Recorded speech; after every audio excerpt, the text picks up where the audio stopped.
The mansion breathed silence, the kind that pressed against velvet walls and swallowed sound like a secret. At its center, an enormous bedroom lay cloaked in dim gold light from a crystal chandelier, throwing soft halos across marble floors and expensive rugs you were scared to step on. On the bed, Adrian Hart, billionaire tech empire owner, and a man feared by boardrooms and worshipped by financial magazines, lay perfectly still, eyes closed, breath slow and even. But he was not asleep. Not tonight. Tonight he was pretending, playing a role most men of his stature would never dare to. A silent witness, a ghost in his own home, waiting to test the one person he shouldn't be suspicious of, the maid's daughter. Some would call it cruel, others paranoid, but Adrian called it necessary. He trusted no one, not after betrayal carved itself into his life like a knife years ago. The world saw a man who had everything, but inside him lived a certainty. Wealth was a cage, and every smiling face could be a hunter. The door creaked open, slow and careful, not like a servant entering a workspace, but like someone sneaking. Adrian's lashes remained still, but his senses sharpened, heart steady as a man accustomed to deals that could topple nations. Soft footsteps crossed plush carpet, too light to belong to any of his staff. Then came the faint rustle of air, someone stepping close. He knew who it had to be. Lena, 16, daughter of Maria, the maid who had worked here for 5 loyal years. Maria was quiet, hard-working, devoted to her daughter and her job like it was oxygen. But Adrian had learned the bitter truth long ago. Loyalty lived in mouths, not always in hearts. And children. Children were unpredictable. Nothing had happened to spark suspicion, and that was the problem. Adrian never waited for flames. He studied the smallest spark. Tonight was a test, one he believed would reveal whether innocence was ever real. Lena stood there, a soft outline against the dim light, her breathing a bit uneven as though nervous. Why, Adrian wondered behind his closed eyes. What had she come for? What did she plan to do in a billionaire's bedroom with him allegedly sleeping? He had seen her around the house before, quiet, observant, carrying books like they were shields. Too polite, too gentle, too curious. She always greeted softly, kept her distance, helped her mother without complaint. Most would see sweetness. Adrian saw possibility. People like Lena either became saints or strategists, and life taught him to expect the latter. So there she was, hovering over him, and he waited for the sound of drawers opening, jewelry shifting, or the soft beep of a phone camera. Evidence, leverage, blackmail material. Silence stretched instead, taut, fragile, almost painful. He felt her step closer, closer, until he could sense her just a breath away. Then something unexpected happened. She exhaled, a trembling, sad little breath, and whispered so faintly he almost missed it. "Mama's tired. She never sleeps. I wish she could rest like this." Her voice cracked. Adrian's heart twitched. A reflex, nothing more, he told himself. Pain was a luxury his life no longer allowed. He felt her move again, not toward drawers or valuables, but toward him.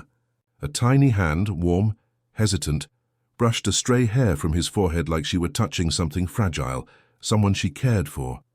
Then came words that did not belong in the cold, armored world he lived in. "I don't know why rich people always think they're alone," she whispered. "I hope one day someone stays for you, too." It hit him like a whisper breaking glass in a silent room. She wasn't here to steal. She wasn't here to spy. She was worried? For him, a billionaire? It made no sense. It made too much sense. Adrian felt something unfamiliar, something he didn't allow inside these walls, and guilt maybe, or something dangerously close to it. But he did not move. He needed more. Trust must be earned, yes, but so must innocence. Lena pulled a worn notebook from her pocket. Not a phone, not a hidden device, and sat at the edge of the room near the window. She wasn't here to harm him. She was here to protect her mother, keep her company, study in secret where no one would see. Curiosity burned in him like acid. She whispered again, this time to herself, "Only a few more days. Mama promised I can enroll soon." So that was it. A scholarship exam booklet peeked from her notebook. Formulas, vocabulary lists. She wasn't here for him. She was here because the mansion felt safer than the small servant room she and her mother shared. She stayed near him because the house was big and cold and echoing at night. And maybe, just maybe, being near another human, even one asleep, felt less lonely. Then the door clicked again, and louder, harder, and Lena froze like prey, hearing footsteps in the grass. Maria slipped inside, exhaustion hanging on her like a heavy coat. "Lena," she hissed quietly, "you shouldn't be here. Come, before someone sees." Her voice wasn't angry, just terrified. Terrified of losing the only job keeping them alive. Lena stood quickly, stuffing her notebook away. "I didn't touch him, Mama. I know," Maria whispered, pulling her close. Her voice shook as she looked toward the sleeping billionaire. "I trust you. But powerful people, they don't forgive mistakes." Adrian nearly opened his eyes then, not out of anger, but because something inside him cracked sharply. He wanted to catch Maria's face, the fear in it. Fear of him.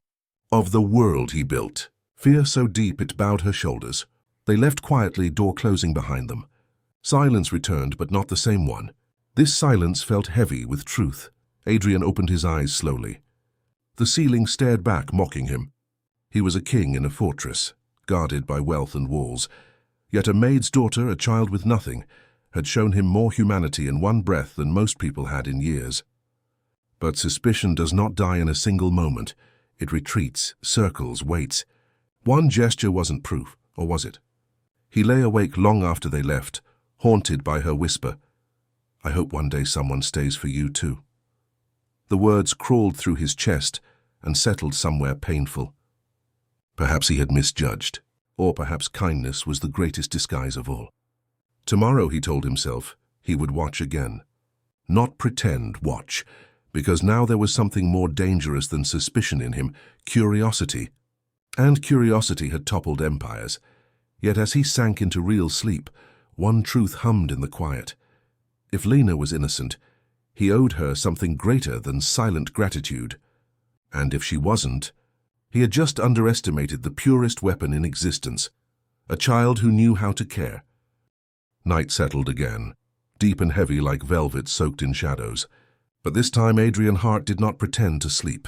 He sat in an armchair by his window, a tumbler of untouched whiskey resting on his knee, staring at the sprawling city lights far below him, glittering like false stars. His mind wasn't in the skyline. It was replaying every second of the previous night, Lena's trembling voice, the way her fingers brushed his hair with more tenderness than most adults had ever shown him, the quiet pain in her whisper. "I hope one day someone stays for you too."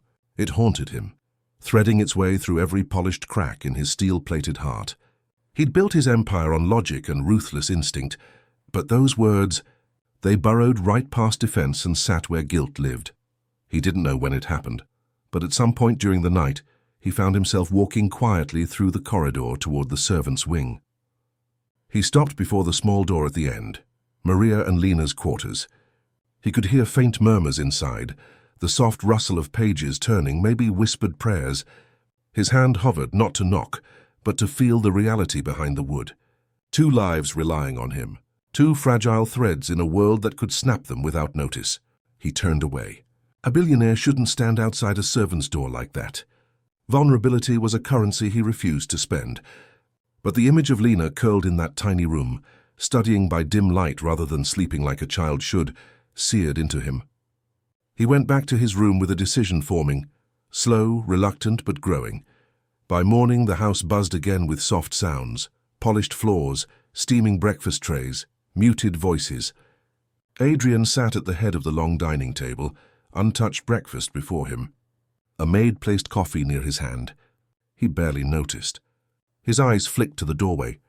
Maria appeared, tired but neat as always, eyes low in practiced humility. Lena followed closely, hands clasped behind her back, clutching her book like a lifeline. Adrian watched them with quiet intensity. Maria moved around the dining room, adjusting flowers, wiping surfaces already spotless. Lena stayed near the wall, back straight, trying to be invisible. He wondered, did she fear him now? Did she think he knew? He spoke suddenly. "Good morning," Maria froze. The cloth in her hands slipped. Lena's head snapped up, alarm flickering in her eyes. Never once had Adrian greeted them first. Wealth created distance. Words were luxuries reserved for those who belonged. Maria bowed stiffly. "Good morning, sir." "Good morning," Lena whispered, voice tiny but steady. Adrian studied her and she shrank slightly, unsure. "You're up early," he said. She swallowed. "Yes, sir. Studying." His gaze drifted to her notebook. A flicker of fear crossed her face. Not fear of punishment, but fear of being seen. She nodded slowly. Maria's voice shook as she spoke. "I apologize, sir. I told her she must not bring her school things here." "I didn't ask for an apology," he interrupted, sharper than intended. Maria fell silent instantly, hands twisting in her apron. Lena stepped in front of her mother, small but brave. "It's my fault, sir. Mama works late. I study here sometimes, so I don't disturb her." Adrian stared, confident, honest, protective. Most children would hide, deny, cry. She took responsibility. That same whisper from last night echoed in his skull. "I hope someone stays for you too." It wasn't softness he felt. It was a foreign, aching respect. Without warning, a loud voice cut through the room. "Lena!" Mr. Collins, the senior house administrator, stormed in, face red with fury. "How dare you stand before Mr. Hart uninvited? Back to your quarters." Adrian's voice sliced through the air like ice. "She stays." Collins stopped mid-breath, choking on silence. Adrian rose, slow and controlled, chair legs barely making a sound. The room shrank around him. Power didn't need volume. His presence alone suffocated resistance. "I give orders here, not you."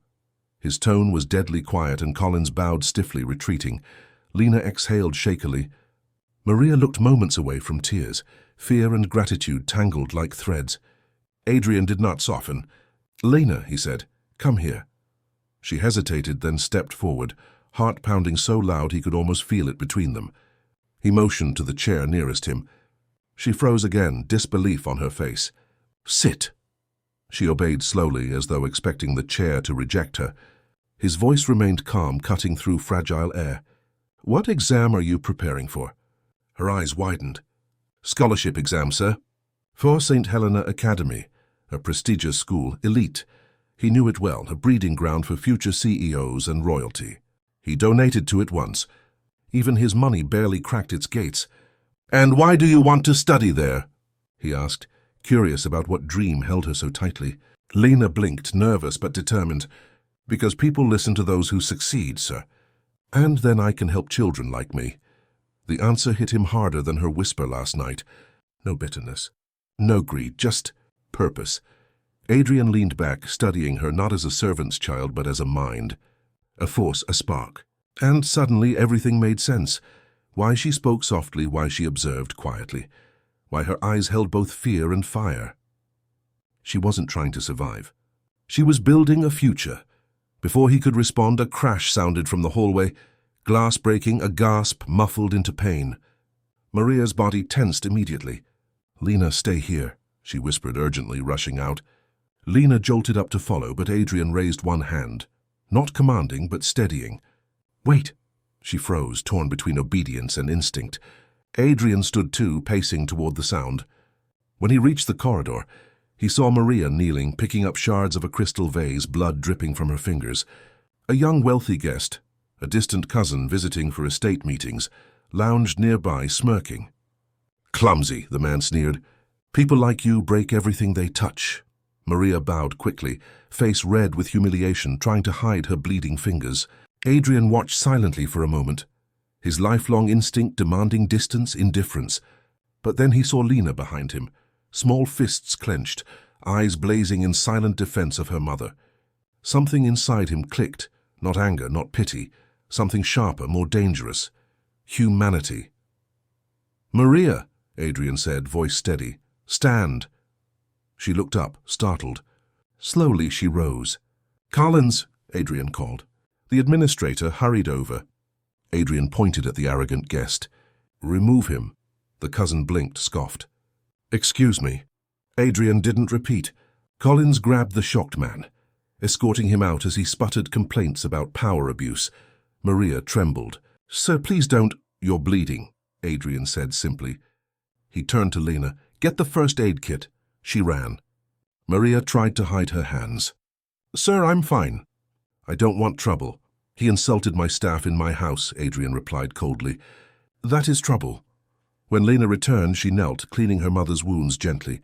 Adrian watched them, not pitying but learning. Their love wasn't loud. It was steadfast, earned through struggle, forged in loyalty he never trusted existed. He felt something shift. Later, as they prepared to leave, Adrian spoke without looking at them. "Lena," she paused. "Yes, sir?" "From tomorrow onward you study in the library, not in the servants' quarters." Her heart stopped, eyes wide. Maria whispered urgently, terrified, "Sir, please, she doesn't mean to—" "I know what she means," Adrian cut in. His tone had softened just a fraction. "The library. Every evening. With a tutor." They froze, breathless. Hope and disbelief collided in their eyes like stars and storm clouds. "Thank you," Lena whispered, voice trembling. Maria choked. "Sir, we don't deserve—" Adrian finally looked at them, really looked. "People deserve what they earn," he said quietly. "And she has earned a chance." They bowed deeply. Gratitude, fear, joy, confusion, all mixed like prayer and survival. As they walked away, Adrian stood alone in the hall, feeling something unfamiliar warm the cold walls of his chest. He didn't trust easily, not yet, perhaps not ever fully, but tonight suspicion had lost ground. And in the empire of a man who trusted no one, that was a revolution. Still a thought lingered, dark and uninvited. If he allowed them closer, if he let his guard slip, could kindness save him or destroy him? Ethan sat frozen in the back of the patrol car as the city lights streaked by, smeared like wet paint across the tinted windows. The cuffs bit into his wrists. The air smelled like rubber, sweat, and the metallic tang of fear. His own fear. He had always been the predator. People feared him. Now he was the one being watched, judged, caged like a criminal. He tried to steady his breath, but it rattled out uneven. He squeezed his eyes shut, unable to silence the echo of Zara's face staring at him, bruised yet defiant. He had never seen such strength in someone who had nothing. She had looked at him like she could see right through him, right through his empire, his suits, his bank accounts, and all she saw was a coward. A spoiled, terrified little boy hiding behind power and dollars. That gaze haunted him more than the guilt, more than the flashing lights or the officer's stern silence. At the station, they took his prints, his photo. The flash burned like a slap. He, Ethan Carmichael, billionaire name plastered across magazines, screens, stock markets, was standing under fluorescent lights like a petty thief. He wanted to shout that it was a misunderstanding, that he was set up, that he wasn't a monster. But the truth was messy. He had planned something cruel. He had decided to test someone like she was a lab rat. That part was undeniable. He almost drowned in shame. They placed him in a holding cell. Cold metal bench, faint smell of disinfectant, distant shouts from other cells. He didn't sit. He paced like a hunted animal, fingers trembling. Hours passed before an officer returned. He expected more interrogation, another humiliation. Instead, the door buzzed open. "Mr. Carmichael," the officer said flatly, "your attorney posted bail. You're free to go for now." The last words were heavy. Consequences waited outside. Cameras would swarm. Reporters would twist his name into headlines dripping with scandal. He nodded weakly and stepped out, but instead of journalists, Rena stood there, exhausted eyes, trembling chin, holding her purse with both hands like she needed something to hold her together. Ethan froze. Shame flooded him again. "Rena," she raised her hand sharply, silencing him. "You don't speak yet." Her voice was soft but razor-sharp. "I begged you to protect her, and you chose to test her instead. You hurt her, Ethan. You almost broke the only person in my life who matters." His throat tightened. "I didn't mean for it to go that far," he whispered. "I never meant harm. You thought fear would reveal her truth," she shot back. "But fear reveals yours, and now everyone sees it." Her eyes glistened. "You have money, Ethan, but my daughter has dignity. She passed your twisted test. You failed it." He flinched like she hit him. "Can I see her?" "Please, I need to say something." Rena studied him for a long, painful beat. "She doesn't want to see you." His heart cracked. But she continued, voice shaking. "That girl, she cried last night. She felt worthless, scared. She thought no one believed her. So no, Ethan, not now." He swallowed hard, guilt choking him. "Then let me fix it," he whispered desperately. "Let me do something." Rena stared at him, torn between rage and the sliver of faith she once had in him. Finally, she exhaled shakily. "You want to fix it?" Then prove you're not the man we saw last night. She walked away, leaving him in the cold morning air with shame clinging to him like frost. Days passed. The world responded quickly. Rumors online, speculation spreading like wildfire. Billionaire accused of psychological torment. He saw the whispers, the venom. He deserved it. But instead of hiding, Ethan did something no one expected.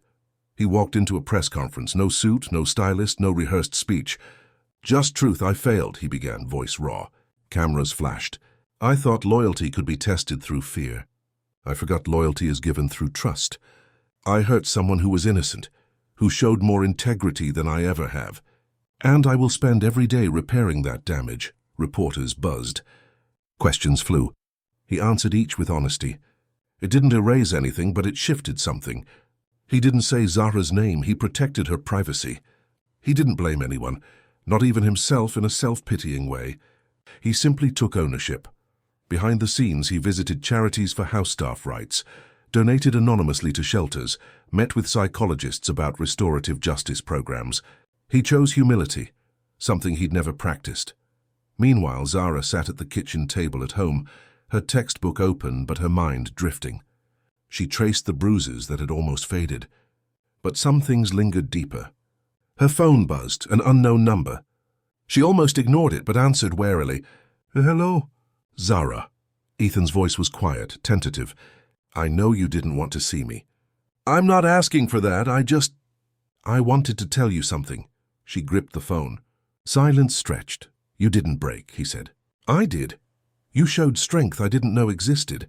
I don't expect forgiveness, but I needed you to hear me say, 'I'm sorry, deeply, truly.'" Zara swallowed, surprised to feel her eyes sting. Not from pity for him, but because the pain she carried finally felt seen. "I don't hate you," she whispered. "I hated what you did." "I know," he breathed. "I hated myself for it too." She didn't respond. Neither hung up. They just breathed on the line for a moment, two fragile souls at the edge of something new. Truth. Before she ended the call, she said softly, "If you want to prove you changed, don't do big charity things. Just be kind. Every day, quietly," a long pause. Then he answered, "I will." She ended the call gently. For the first time since that night, her heart felt lighter. Weeks later, Ethan visited Rena and Zara's apartment, not unannounced, but humbly, after Zara agreed to face him.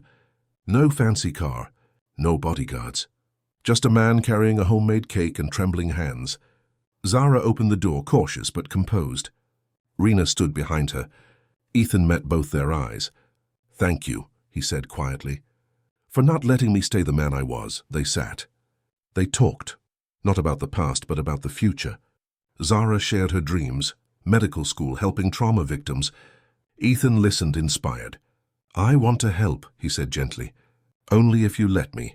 Zara nodded slowly. "Help the world first," she said. "Then we'll see." A soft, shaky smile formed on his lips. "Deal." The wound didn't vanish, but it began to heal, not with money, but humility, growth, and a promise to be better. And sometimes redemption doesn't roar. It whispers and waits. Now, you watching this story right now, tell me in comments which country you're watching from. And if you enjoyed this intense, emotional journey, please like, subscribe, and share so we can bring more powerful stories for you.